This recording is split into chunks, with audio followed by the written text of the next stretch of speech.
안녕하십니까, 알림이 황희두입니다. 최근 경기도의회 의원들 대상으로 두 차례 온라인 심리전 여론전 강의를 다녀왔습니다. 특히 총선을 앞두고 정말 많은 일들이 벌어질 것 같은데요. 전국 어디든 불러주시면 편하게 찾아뵙도록 하겠습니다. 본격적인 주제입니다. 최근 동아일보에서조차 윤석열의 언어를 지적하고 나섰습니다. 실제로 입을 뗄 때마다 논란을 키우고 있는 상황인데요. 당연히 민주당에선 비판의 목소리를 내고 있고, 진중권 씨는 친윤 스피커 노릇 열심히 하더니 이제 와서 저렇게 명분을 남기고 있는 겁니까? 정말 한심하단 말밖에 안 나오고요. 대통령부터 저 모양이니 지난 영상에서 말씀드렸듯 국방부는 엉뚱한 소리를 하다가 기자들한테 참교육을 당합니다. 해당 영상이 조회수 수십만이 나왔고 댓글도 엄청나게 달렸는데, 이런 제대로 된 질문을 할 수 있는 기자들이 있어서 다행이다, 팩트에 의한 검토도 없이 그냥 읽어대더니 결국 저렇게 참교육 당하는구나, 내가 다 민망하다, 이런 반응들이 나오고 있고요. 박정훈 대령의 소신행보 많은 주목을 받고 있습니다. 하지만 우리가 더 관심을 가져야 된다 보는데요.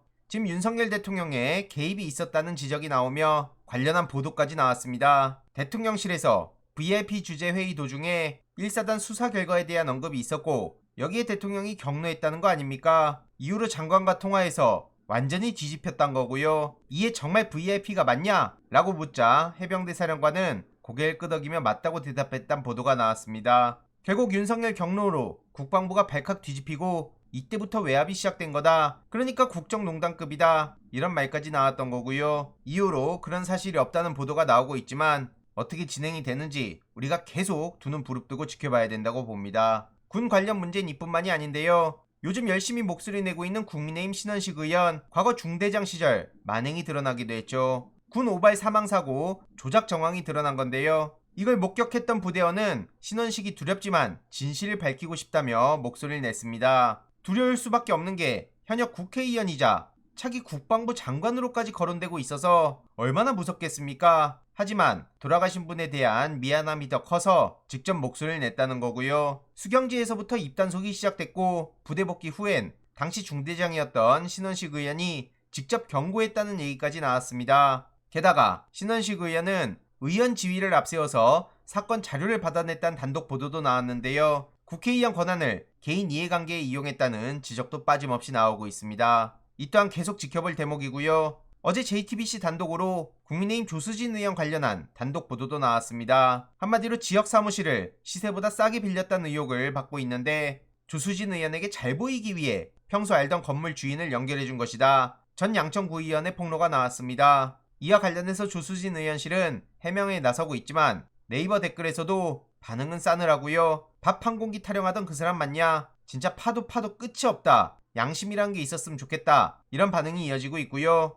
검찰은 뭐하냐는 지적도 빠짐없이 나오고 있죠. 게다가 공공기관 대표가 노조에 보복을 했다는 단독 보도도 어젯밤 나왔는데요. 사진을 보시면 아시겠지만 국민의힘 쪽 계열 이화수라는 사람입니다. 지금 안산도시개발 이화수 대표는 18대 국회의원을 지낸 인물이고요. 녹음 파일까지 공개가 됐는데 보시면 아시겠지만 노조위원장을 압박하고 아주 별소리를 다 합니다. 그러더니 심지어 자녀 학교에다 연락해서 개인정보를 요구하고 대놓고 보복을 했다는 것까지 드러났는데요. 보시다시피 새누리당, 한나라당 출신이죠. 주위에 더 널리 알려져야 되지 않겠습니까? 이런 와중에 대통령실에선 공직기강 잡기에 나선다고 합니다. 한마디로 행정관들을 정부 부처에 보내 복무실태 점검에 나서며 기강을 잡는다는 건데요. 지금 속도가 안 난 부처들은 긴장하고 있을 거다, 이런 반응들이 나오자 대통령실에선 그냥 통상적인 업무다 라고 해명하고 있지만 설득력은 떨어져 보입니다. 어쨌든 지금 총선을 앞두고 별 소식들이 다 터지고 있는데, 원희룡, 한동훈 같은 사람이 뛰어야 된다, 김성태 전 의원은 모든 자원을 총동원해야 된다고 강조하고 있지만 유승민 씨에 대해선 또 선을 긋고 있습니다. 늘 대통령과 당을 물어뜯어왔다며 당에 도움도 안 되니까 내쳐야 된다고 목소리를 높인 거죠. 참고로 유승민 전 의원은 가장 최근에도 윤석열 대통령을 비판하고 나섰는데요. 1+1 관련한 발언에 대해서도 오염수 방류를 반대하면 미개한 국민이냐 라고 지적하기도 했죠.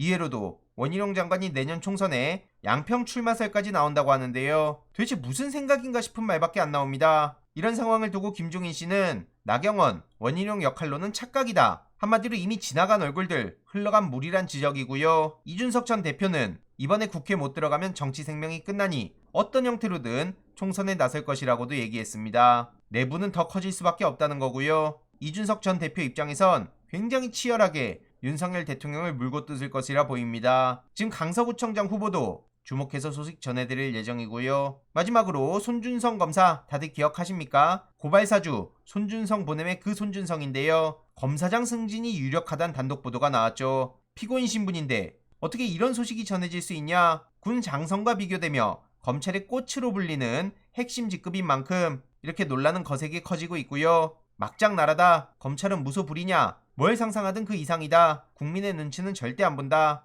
이런 반응들이 나오는 만큼 어떤 소식들이 또 전해지는지 계속 전해드리도록 하겠습니다. 이번 내용도 유익했다면 구독, 좋아요, 알림 설정, 멤버십 가입 정말 큰 힘이 된다는 점 말씀드리고 싶습니다. 주위에 널리 공유 부탁드립니다.